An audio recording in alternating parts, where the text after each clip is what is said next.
Hello, I am JPK and I want to bring you my opinions on what the new set brought to us, or the new sets rather, because I will include both the AO3 as well as the Aramaki set with all the colorless cards.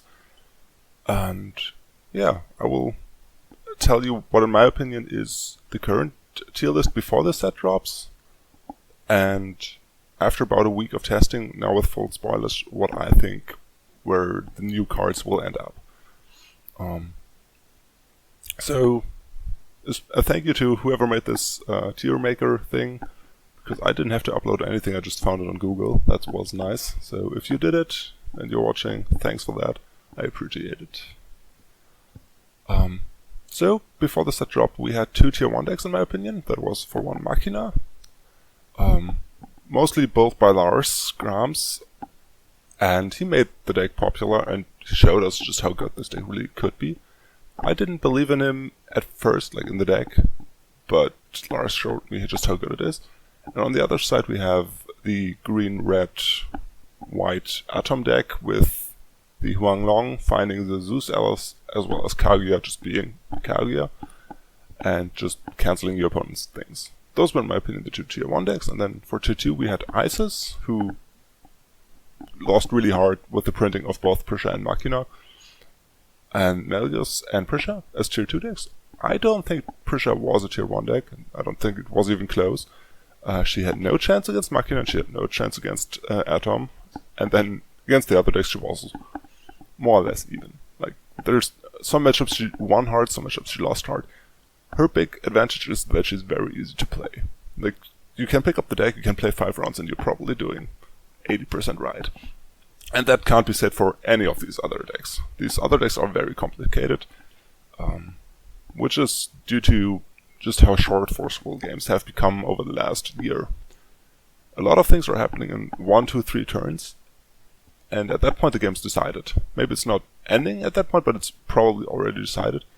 That means if you make one big mistake on turn 2, that probably costs you the game, and I'm pretty sure you just don't have that option as much. Then for turn 3 decks, in my opinion, we had Lenneth, which was interesting, because I saw that in the OLS once, and that actually looked better than I expected. Before I didn't think she had any reason to be played, but she actually has her own niche as like the control deck of choice, and not just being a Kaguya cancel pile of things, but an actual control deck that tries to outvalue you. Her big upside is that she puts strangers to her hand and on judgment puts one of them into play. And the big one that you want to put in play at a specific moment is the Loki, the 10 mana the 10 mana Loki that removes every other resonator from the game when he enters the play. And just being able to do that on judgment gives you a pretty big power swing. And then she also has lifesteal from Catechus, and that gives her like a niche at least. Then we have Brunhild, who was probably just the white weenie deck with some black cards, because there are some good ones. And then we have Hanzo, who fell from grace quite a bit since the Stranger was dropped. If we look at tier 1 and tier 2, there's Atom Psycard and Isis, and neither of them really care if you cancel one of their runes. It's not game-ending damage, especially not for Atom. For Isis it's a bit harder if you cancel the good ones. Most importantly, the 1 moon and draw a card. If you cancel that, that hurts, actually. But that was not enough to just make him playable, in my opinion, and that's why he's not even in the top tier anymore. Or at least he used to be not in the top tier. And then next up we had Lucifer, Lich, and Perfect Loki, who were basically the same deck, all 3 of them. There were probably like 30 to 35 cards were just set, and then the other 5 to 10 cards were different depending on which rule you picked. The difference between these two is basically just Lich has the good Resonator that allows you to go infinite off of 1 card, and Lucifer has the better Judgment and the better Master Rune. That's the difference, and that will also, after the set drops, stay the difference between them, but they are the big winner of this set, in my opinion. And then there's Perfect Loki, who unfortunately will get left behind, because she is the wrong color to have black runes in her rune deck. That's unfortunate. And then there's these other 5 rulers that have just no purpose in being played. if you look at Shamimi, she's just... What she brings to you is 2 bad master runes and a tribe tag that's irrelevant, because all the good tribe cards only care about controlling a Shamimi or a Mimi tribe, and you don't need your J ruler for that, or your ruler for that, and the flip is irrelevant. It's just a shitty version of Prisha and a shitty version of Hansel. There's no reason to run this. And then there is Faria, who is either a beatdown type of deck like Brunhild, but except having 5 extra cards, she's strangers that she cannot use properly, or she's a control type deck like Lenneth, but then she's in white-blue, or compared to white-red, where white-red is much, much better. White and red are probably 2 of the best colors right now, green being the 3rd one, and blue and black is... Okay, blue and black is not really something you want to be in, at least not before this set drops. That's why Faria is bad. Fuxi has no thing over Isis, like at all. There's nothing you could do with him that you can't do with Isis. I mean, you can play the sigils, or whatever they are called, the signs, like the fire, the blue, the fire sign, the water sign, and the other one. I don't even know what it's called. But the cards for that are bad. You have no good ways to get them, and there's no payoff. Like, would you rather just play a 3-drop that gives you 3 extra mana, or whatever he does? That's the problem. Valentina, I had high hopes when she first came out, and I know she's a fan favorite, but on a competitive level, she's pretty bad. She used to be pretty bad for ever. Like, I tried her out. She can't compete with any of the top decks. Turns out, just reducing attack of something is not good if they literally spend 1 mana to play a creature. You spend 1 mana to reduce the attack, and then the creature is still there. Yes, if you have the addition, maybe it's good. But even then, the addition only takes out 1 card at a turn, and you still need to reduce the attack to 0. Which is sometimes hard against something like Prisha. And last but not least, we have Arthur, who you might think is better, but the reality is, if you play machines, why are you not playing Loki? Like, there's no reason to play Arthur over Loki. The only upside he has is that you get to have an extra machine in play, and that doesn't matter. That's just not enough to justify him playing over Perfect Loki, and more importantly, Loki's Master Rune. Because what you want to do with them is usually just mill 10 cards to the graveyard and then cheat Motoko into play. And I think that's still the gatekeeper of the format. Like, if you can't deal with that, then you might just not want to bring a deck to the tournament, but all of these decks can deal with it, except for Prisha. Actually, Prisha can't deal with that. Like, she just loses to that.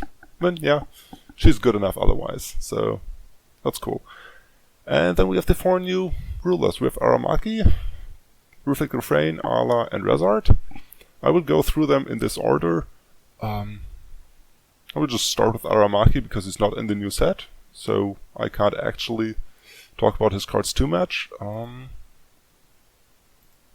There's the big problem that he has is he gives you infinite value, but the cards you need to play to get to that infinite value are not good. You have infinite resources, but you can't pay for them unless you have the Tron Stones, in which case you're just playing colorless cards. And as it turns out, there's not even 10 good cards in the entire set that you would want to play 4-offs. The dive mechanic as well is... there's not enough good stuff in the dive mechanic. There's maybe like 2 cards or 3 cards that are good with dive on them. Everything else is just bad. And that's unfortunate. Because I like the artwork, and I don't like the artwork, but I like the design of him. And the idea is cool, but there's just nothing to be done with him right now. So I would put him in tier 3. He's not in Y, because he has his own niche. Like, he can go infinite, or pseudo-infinite. You can draw your entire deck by probably turn 10. Even earlier if you could pay for it. But the problem is the cards he has are just bad. There's no reason to really play him if you want to win games. However, if you just want to have fun, there is a niche that only he can fit. And that's why he's not... there's still a reason to play him. Let's just put it that way. And tier 3 is, in my opinion, everything that's not maybe not competitively viable, but you can at least play it to have fun or enjoy the game and just play for locals, for example. And next up, these three, and I will actually pull up the spoilers that we saw earlier, and I will talk about, not every card, but I will talk about what I think is important and which cards are extremely strong in that new set. First of all, we have Axel. Part of Ala's package, I actually already cut him from my Ala build. He reads himself better than he is. Reconnaissance of Axel. I don't think this card is good. The problem is that it reads itself very strong. When I first read it, I was like, this might be really good because you can play it for free. The problem is it only works when you're already in the game and not before that. So it doesn't stabilize you early. It just gives you something once you already play the game. Paulon is a stranger, probably not relevant. Ares is the stranger with Eternal. That's all there really is about him. Celestial Wing Seraph, not relevant. Crystallization, however, I really like this card, even without the Stranger deck or without Ala. It's just a 1-mana Quickcast Destroy a Resonator. The fact that your opponent gains 1000 life doesn't matter, most of the time at least. If you give your opponent, push our opponent 50 life instead of 40, probably doesn't matter, but the fact that their turn 1 bear is gone, that might be relevant. And yeah, the upside is also you can destroy your own card if you ever need life in response to something. Dignified Seraph, never saw play, never will. This is also crap. This card also just does nothing for the Arla deck that it wants. Like, I've already cut it. I've tried it out, it's not impressive. Mikhail the Archangel. Archangel? How do you pronounce it? I don't know. It's a stranger, it's not a good stranger. That's fun. Morning Angel, the first actually important card of the set. Removing 3 cards from your opponent's graveyard, well, usually it's your opponent's graveyard, but you could take your own, is really relevant, especially when on top of a body. And we will see later, or if you watch the other video, you obviously know what I'm looking forward to. We need Grave Hate, even more. Will this destroy the Grave-based decks? Not even close, but at least you have something to do now. So yeah, if you didn't notice, this card is really good. If you play white, you probably want to play 4 copies of this. Pierre, the Godspeed Archer. I thought this card was good when I first read it, but now that I tested Ala for a few hours, I actually think this is arguably the single biggest reason to play Ala. This card is so incredibly strong in that very one deck. Being able to destroy additions multiple times per turn for 0 mana when he's in play is so important. Also, he just destroys aggro decks that want to attack because he is basically the Artemis Godspell, which was already a very good card for its time and probably would still see play today. But he doesn't have to tap, which means you can use the other effects multiple times a turn, which means if your opponent's deck with an 8/8, you can shoot that for 400 twice, and well, now it's dead. And on top of that, it's a Flying Swiftness for 1 mana, and it's a 5 hero, which I like because that makes it searchable, and there's a lot of good 5 hero support. Rabbit of the Moon was never good, will never be good. Release, I don't think this will see play. I haven't tried it yet. I don't think it's good enough. And this never saw play. It's a solid 1 mana removal spell, Crime and Punishment. The problem with 1 mana removal spells in this current format is we have like 10 of them, and all the other ones are better than this, because this one requires your opponent to go into combat. And that's not good. Gatekeeper of Velsevaria. This card enables the addition that we saw, I think, 2 sets ago. The addition that puts all goddesses from your hand into play, and gets cheaper for every removed card in your removed zone, obviously. Makes sense. And these cards go very well together. If you have 2 gatekeepers and then the addition, you can straight up play the addition on turn 2 with coin. That's really strong. It's just a solid card. Like, I would be confused if this never saw play, just because 1 mana, probably 4/7 or 5/7, that mulligans you in your hand, seems really good to me. It also sets up cards like Raisin Revive. So yeah, it's a good card with synergy.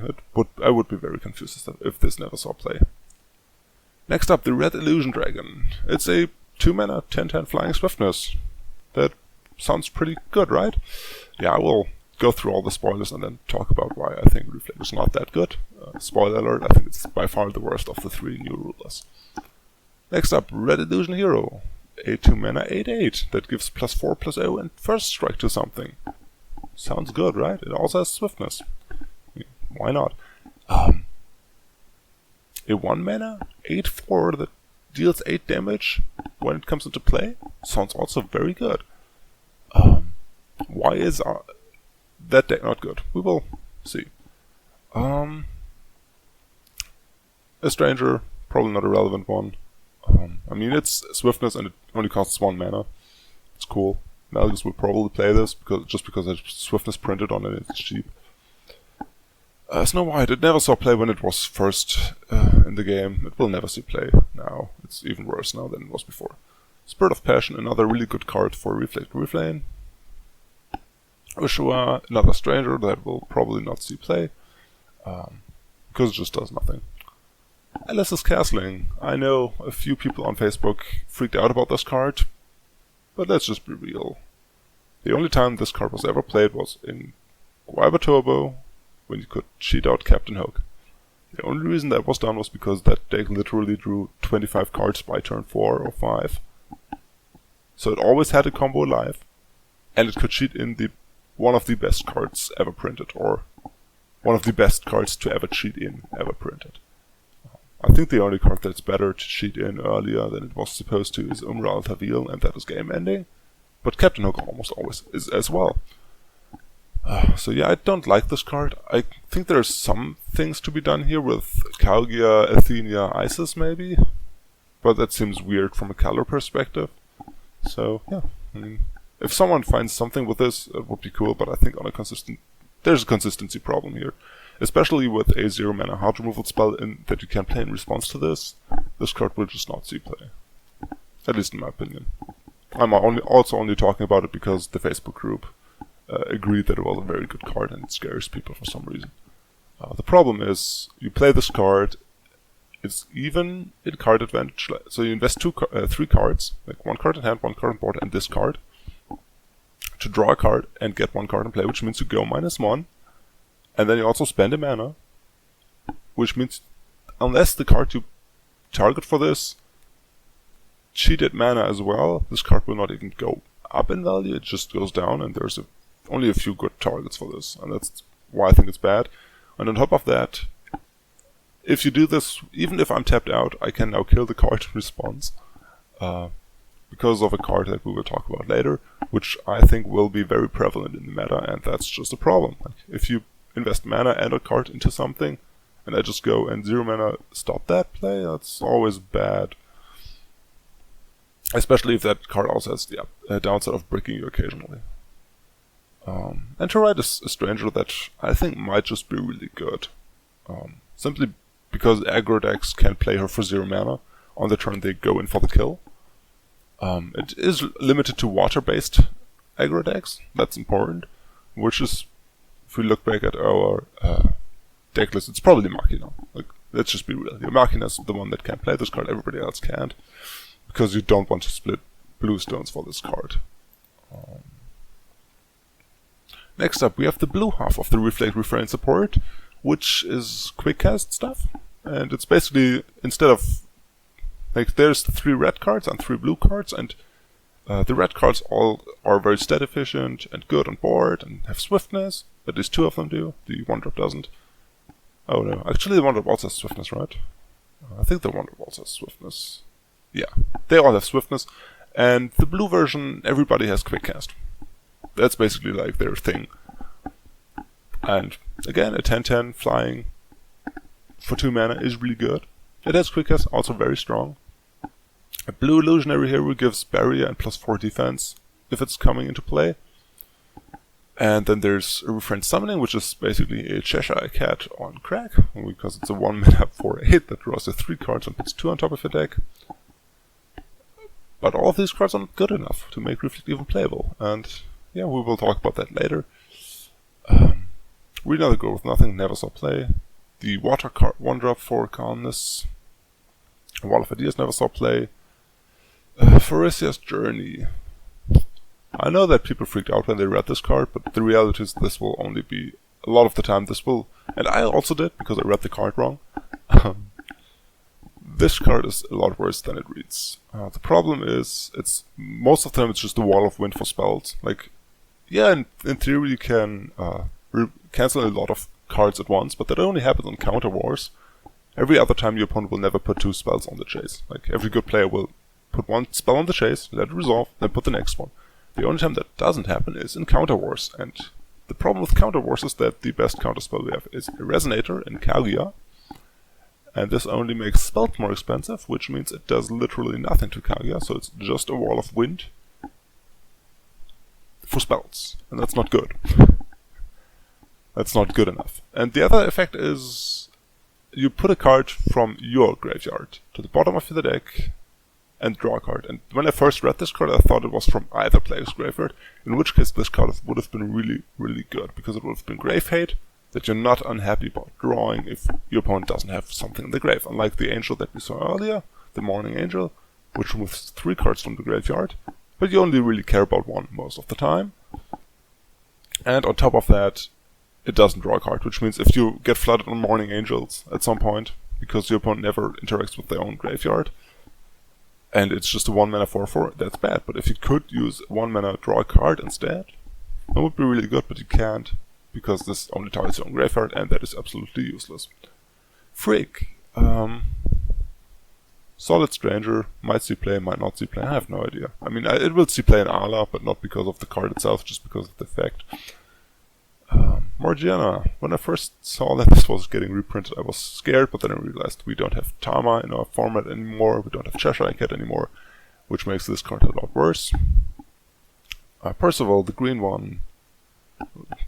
Why? I mean, I'm still gonna put it in my Ala deck, but why does this card exist? Like, the other ones are so much better. Next up we have Darkness. We have Arthur the Lord of Vengeance. Being a 4-drop that goes infinite was strong when it was first printed, or not even that strong, but it was good, because in some matchups this card just won on the spot. Most notably the Guiber matchup. If you ever managed to play this card as Fox against Guiber, you won, because now your Griffins are bigger than Guiber and they can't play new Guibers. But nowadays it's just not good anymore. Simply because going infinite is much easier now than it used to be.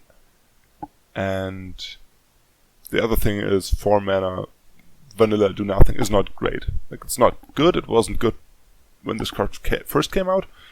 It's probably not good nowadays. I don't think this card will ever see play again. Black Wizard, I already hate this card.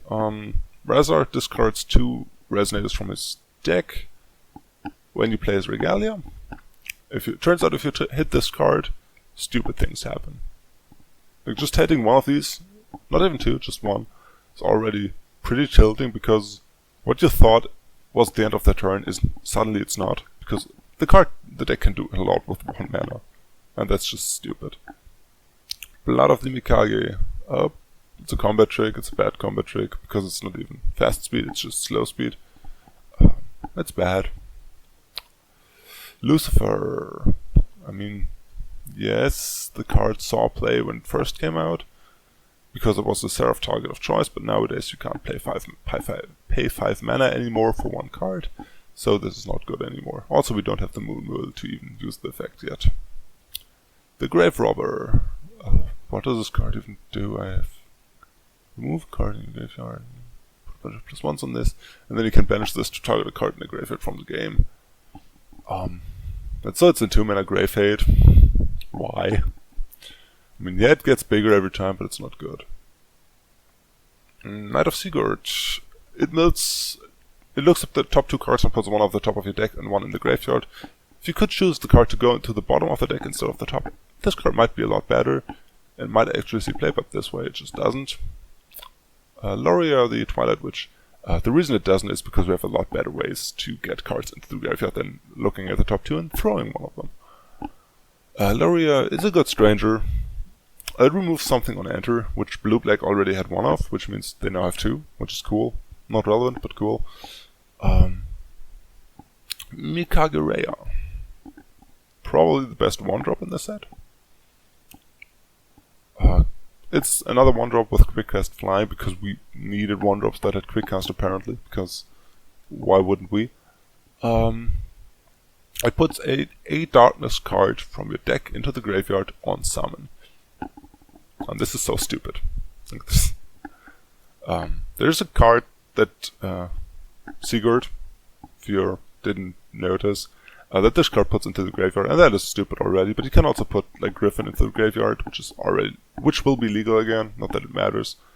And then cheat him into play with the reanimation spell that we are about to see.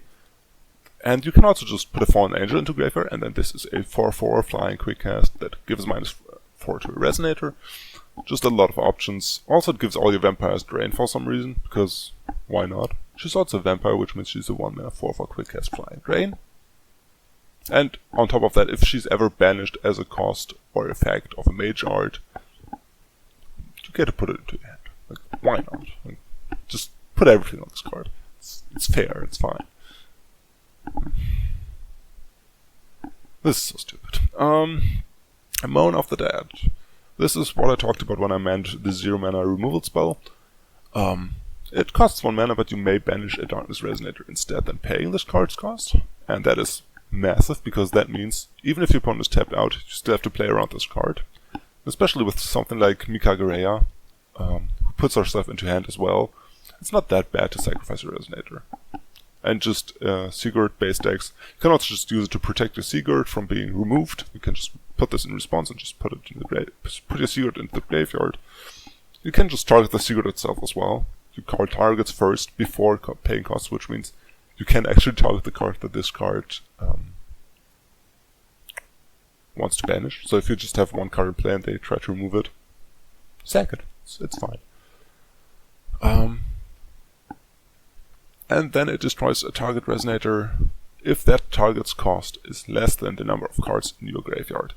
First important thing, this card has no target requirement, which means you can target a card even if you don't have enough in your graveyard, and then put another Moan of the Dead into play, target something else, and then that second Moan of the Dead will resolve, and then the first Moan of the Dead now has enough cards in the graveyard, and that functions. That works.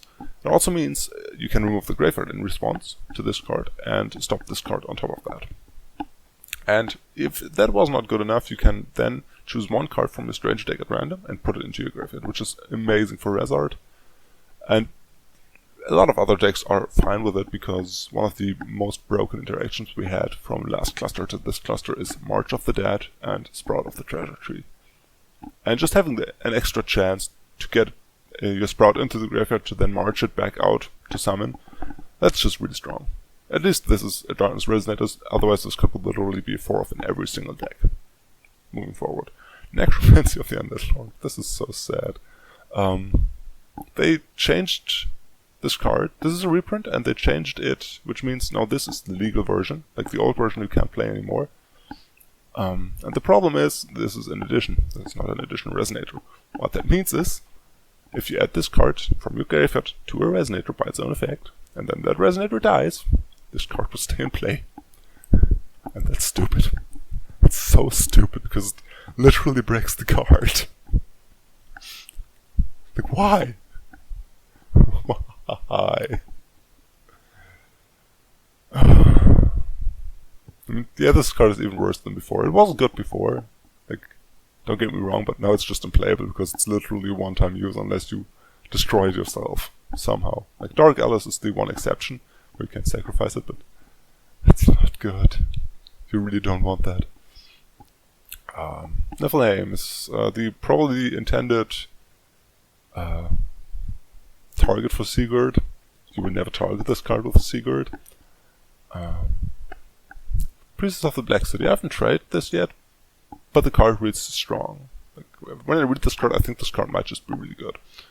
Most notably because if you play Regalia, you immediately throw 2 cards into the graveyard. If one of them is Black Wizard, you can now play this card for the 1 mana that the Black Wizard produced. and then you can play the other stranger. Or you even play this Black Wizard, which you probably never would, but you could. Residents of the Black City, this card's not good. It plays itself from the graveyard, but you have to pay its cost. And if you do, it removes itself at the next end of turn, and if it is removed anyways if it leaves the field, I think. This melts the top 2 cards. There's no reason to ever run this card. Like, if you compare this card to Mikage, she's a better body because she has like 15 keywords instead of +2/+1. But then she also targets a card to discard, and then she has a bonus effect. He's just like, I mill the top 2 cards. Good job, buddy. You stay in there. You never got played first time, now is your time. Soul Hand. I mean, okay. I don't think this card is good. I don't think this card will see play. But it might. It was a good card before, but now the format is a lot faster and it's a lot easier to put extra random token stuff into your board. Vampire Staff, oh god, no. A part of True Power. Now we get into real cards again. This is a 2-mana reanimation card, which requires you to sacrifice a Resonator as an additional cost. It turns out Mikage is the perfect target here because she also puts the target you want to reanimate into your graveyard. That's fun, as always. And also this card has Remnant. There's some stupid things you can do with this, and I think this card will see play. Then there's the Angel of Healing. This is the new Seraph target of choice. Unfortunately, Seraph is not going to be played, so this card is also not going to get played. It's a 3-mana 8/8 with Quickcast flying, that's nice. And it has a Feething-like effect, but it's not good enough. Artemis, the Goddess of Hunt. She will be played in Ala just because of Swiftness and First Strike as keywords, because you need them for one of the next cards, I think. Yeah. She herself is just not that good, however. Next up, Awakening of the Undead Lord. I can't be bothered to read this. I read this once when it was spoiled and wasn't good. Awakening of the Winged Lord. Now we get to cards that are good. This is one of the best cards for the Ala deck, simply because you have so many good total cost 2 or less targets in your deck, and you can play this with your Regalia mana, and this card is Quickcast. That's just all there is to say about it. Also, it can recover your Resonators to just OTK people, because that's fine. Between Passion and Calmness, another Reflect card. I'm not going to talk about what this card does. It's a Reflect card, it's bad. Butterfly Effect, it's another Reflect card, it's also bad. The card itself is good, but Reflect is bad. Cathedral of Armella. When I first read this card, I was like, this is going to be trash. This card's not good. And now I tried it today, and it's really good. This card's really good. Mostly because there's one angel that you want to put in your deck, and that's a 2-cost angel. And as it turns out, if you play this card to find the 2-cost angel, you can then still play the 2-cost angel for the exact same 2 mana, but you also ramp 2 mana for the next turn, and this card can also find the interactive angel, namely Morning Angel, which is the one that removes 3 cards from the graveyard.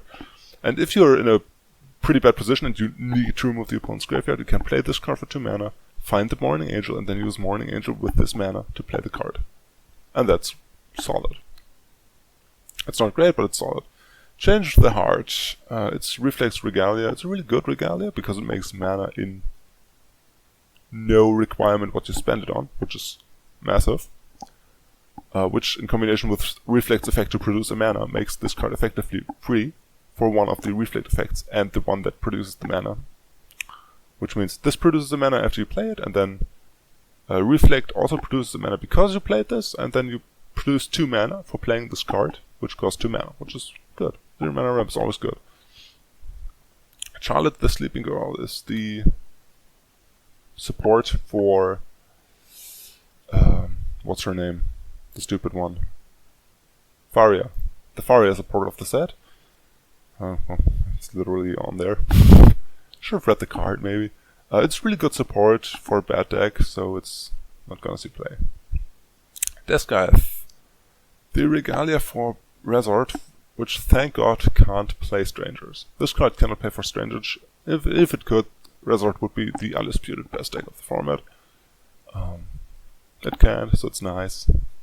It's still a really good Regalia. This is one of the few regalias that might actually see play outside of Resort decks. Or outside of Stranger decks, I would say. Earthly Flash is another counterspell, but it's a lot less versatile than the Seal of Wind and Light that we had a few years ago, which could literally cancel any single card. This card can only cancel a Resonator spell with total cost 3 or less, and even that is good enough to make this card see play. Pharesia. Very costly effects, but very many effects, and that's good. But you don't want to overdo it with a discard. Faust, solid in Resort because you can use the Regalia to pay for this card's effect. Yeah, nothing else to say about it. It's a solid card. Glorious Round Table probably will be used, if at all, it will be used in the same way we use Huang Long right now, in which you just have one target in your deck, or one type of target, which means when having this card in your hand, you already know what you're getting. So the current best target would be Bedivere. So you play this 2-mana card, and you know you will always get a Bedivere, which means you will never play it unless you want the Bedivere. Might be a good card, might not be a good card. I haven't tested this yet. I don't know. I'm not sold on it. Griffin Racing Across Darkness. You will probably just see this as a one-off to the dark green decks that will be running around, just because Rhea Mikage can throw this into the graveyard, and then a part of True Power can sacrifice the Rhea Mikage to summon this from the graveyard to get you 2 stones. Yeah, nothing too fancy, but it's a good card. Or not a good card, but it is a good reanimation target. It's not a good card for 6 mana, but it's really good when cheated into play. Turns out getting 2 stones for 6 mana is not good. This is a board wipe for Ala, which is more or less one-sided board wipe for Ala because everything in that deck has flying, and this card destroys everything without flying, so most notably it doesn't destroy Griffin, but everything else, and you can reduce its cost by tapping cards. I don't know, I haven't put this in my deck yet, I haven't tried this out yet. I doubt this is extremely good. If it had Quickcast it would obviously be really good, but it doesn't, so it's probably not. Jabberwock, I can't be bothered to read this card. I read this card, it wasn't good. I don't even know what it is anymore. Magna's Angel. This is the angel I was talking about that you want to actually put in your Ala deck, which is why the Cathedral is a good card. This removes a card from a strange deck, and this card gets very big very fast. That's really just all that is to it. The Mikage, it's not a good card. The Game of Dreams. The nonsense that you can do with this deck, with this card, not this deck, is absurd. Most notably, you can play an Athenia, remove your opponent's graveyard, sack the Athenia to altar, and then play Game of Dreams to remove your reanimate your Athenias that you used for your combo, for example, and then just do very dumb things because you just generate like plus 10 mana. So yeah, this is either will be used in something degenerate or not at all. Milkel is another one of the Reflect cards. Reflect is not good, this card is not good. Prisha, this card wasn't good when it was first out, it was not good when this card's this time, because I can literally just get similar stat lines than this card for 1 mana, and the keywords are not good enough to make up for that. This card is the one that allows cheat plays with Catechus and the thing that puts your opponent's life total to 2000. And yeah, I mean, maybe that is fun. At least for locals that will be fun. But that's a new deck. Sacred Beast of Artemis. Under the current assumption that the assumption that we're currently under is that this card gets enter abilities from strangers. And that would be very good. If this card doesn't get enter abilities, this card's obviously horrible. Because it would just be a big beat stick with useless abilities. But if it gets enter abilities, this card is really good. And this card is one of the reasons I think of Ala as high as I do. The other one is Pier. These two cards together just hold the deck. Like they just carry the deck single-handedly. Sherazade, a good card in bad archetype. Heroic Epic, because last time we had a heroic epic, that went well. This one is a lot more random, however. There might be something with, what's her name? The Catechist lady. The red-white Stranger ruler. And you just play a bunch of blue stones and then just cheat big, expensive things into play because you just play all the big, expensive strangers. That might be something. And now we have Siegert, who is probably the single best card in the set, by far. Not even close. I've made a video about this already. And that is not the only combo you can do with this. This card is just extremely versatile. The fact that you can cheat out, alter into play with a material already is stupid. Spiral of Potential and Convergence. Oh yeah, this is the copy one that you can go infinite in with. Where Lars posted the stupid combo that doesn't work. Again. The End of Friendship. Not solid, but not great. This card is scary because it gives you an extra 1000 burn damage to face for nothing, just because you existed. Especially strong with Shakti because you get then 2000 face damage for nothing. This card makes Malgus still a competitive deck. Without this card, Malgus would fall off very hard of this set. Will-o'-the-Wisp. It's the Stranger with Barrier. That's important for the Beast that we saw earlier. And also for just having different strangers in the removed area, which is important for some of Ala's cards. Then we have Wings of the Archangel, which is Ala's Regalia. This card also allows you to pay for angels on top of God's Art and Sword's Art. That's strong, being able to pay for your angels as well. The most notable one being, again, Angel of Morning, Morning Angel. Like the 1 mana 4/4 that removes 3 cards. Just always having that card open with just your Regalia is so strong. A Wounded Black Dragon, this one is the one that puts a sword into your hand, right? Yeah. It's not a good card, but there's stuff to be made here. So, back to our tier list. I said Reflect is a bad deck. Literally put it between these. There's no reason to currently run Reflect.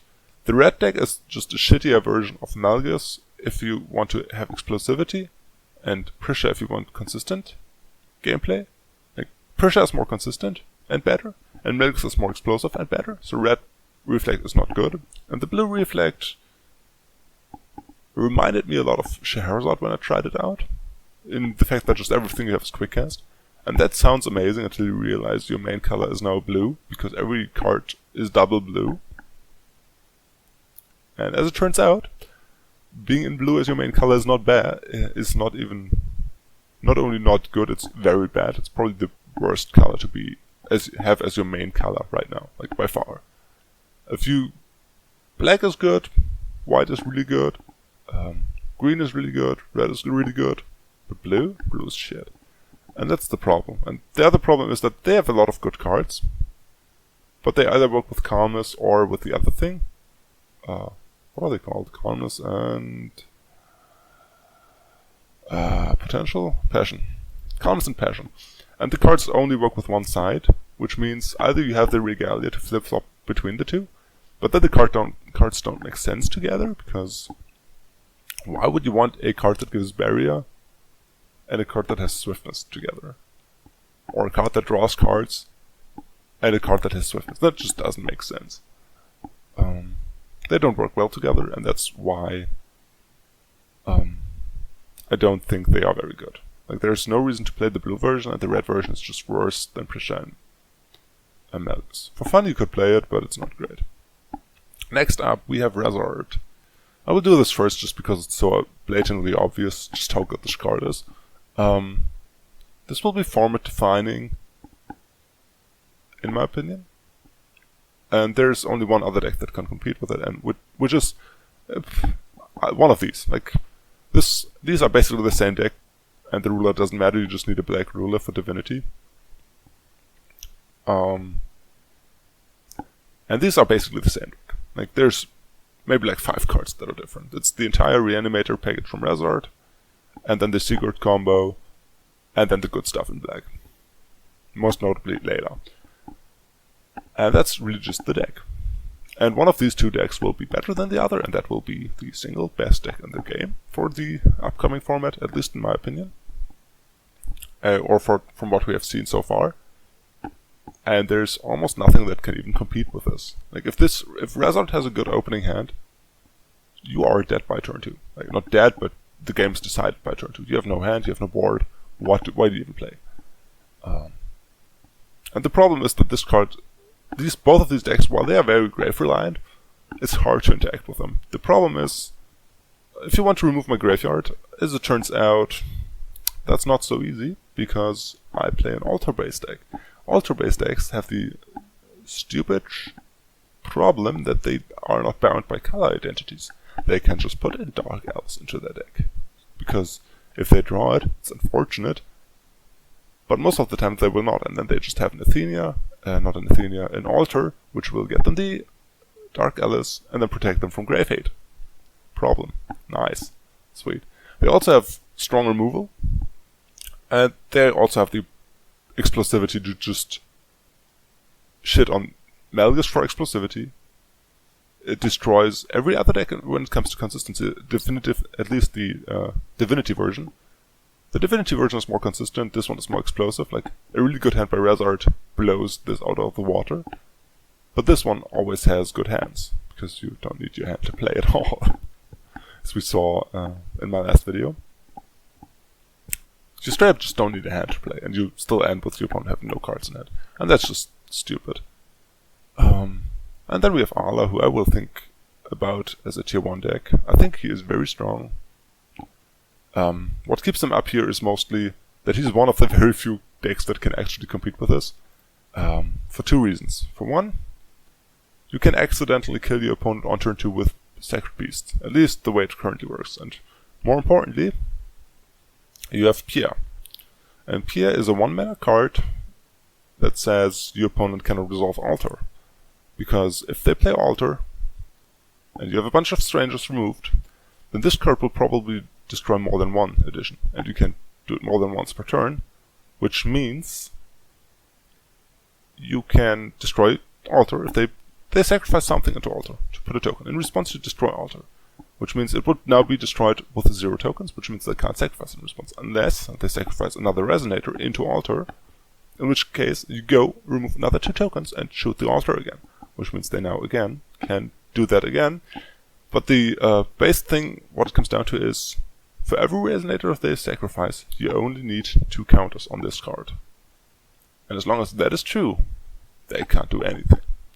Sure, they can kill this card, which is very easy because it only has 4 defense, and it turns out that Fallen Angel Fire Vengeance deals 4 damage. Well, it gives -4. But if you can protect this card for 1 or 2 turns, you will win immediately. Also, especially in the early turns, where they have like 1, 2, 3 mana, it's very hard for them to kill this card, and on top of that also still have the full combo. So, yeah, that's why Arla is really good against that deck. And that's really just what keeps him up here. He's not even close to these two. Like, I think he is much worse. He has consistency problems. At least my builds right now have consistency problems. If you don't draw the Regalia, you're just dead on the spot. There's nothing you can do. But overall, I think this is a solid card, or a solid deck. It is what all the other good Stranger Rulers are. It threatens to kill you on turn 2, and if it doesn't kill you on turn 2, it still has a good game. Or strong gameplay. But it's not as strong as Machina, but it is a lot stronger into these decks than all of the other ones are. Which is why I think it's a tier 1 deck, because it's just really good against this. And then the next big winner of the set is, in my opinion, Hanzo.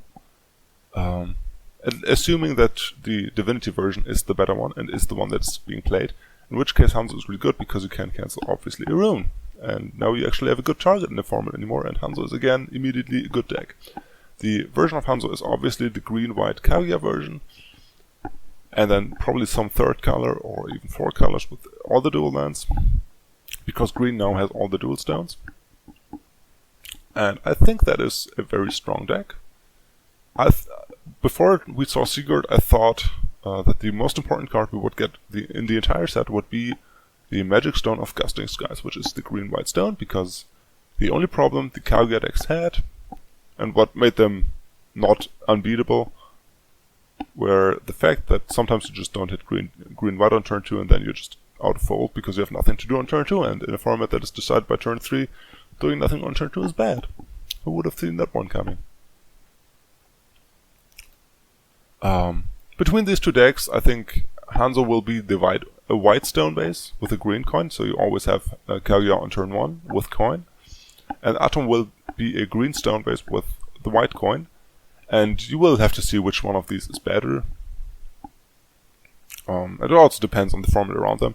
I think in a vacuum, Atom is a lot stronger, because Atom gives you the ability to have Zeus Alice to beat Prisha, which Hanzo would probably struggle with. But he also gives you just the 5 color from Dark Alice, which means you have mana fix in the mid game, which is strong, so you can't break on Stones as hard. Hanzo, however, has the Master Rune, which, if these two are the best deck, and Resort is just weaker than these two, then that might just be worth it. But that's the decision here. This is basically the same deck. This is the same deck, but this is what I think the format will become. I mean, there's still versions that don't run Siegert of these decks. They are still down here. Like there's no reason to ever run this deck without Siegert in it. And that's what I think the format will look like. Resort seems very strong, and the package just seems very strong, at least until Alter or Athenia rotate or are banned. And at that point we have a much more open format.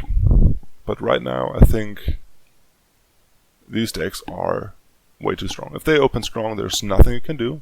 The only deck that can even beat a strong opening from this are the Calgia decks, because they can just cancel the Siegert and then next turn Tranquility it away. But even that is sometimes just not enough. Like, even that is beatable. And that's scary. So yeah, that was my prediction for the new format, for the upcoming format. I hope you enjoyed the video. If you did, let me know. If you didn't, let me know why you didn't enjoy it. And I am actually interested in doing more videos in the future. I'm just a bit out of ideas. If you have any suggestion what you want to see me do, like, I could just do random games on Untap, but that's probably not too interesting. And new sets only drop every 3 months, so there's a bit of a limit there. But if there's anything you want to see, let me know. If you have a deck idea that you want me to try myself on to make good, or at least viable for locals, let me know. If you have a deck that I should take a look at, feel free to let me know.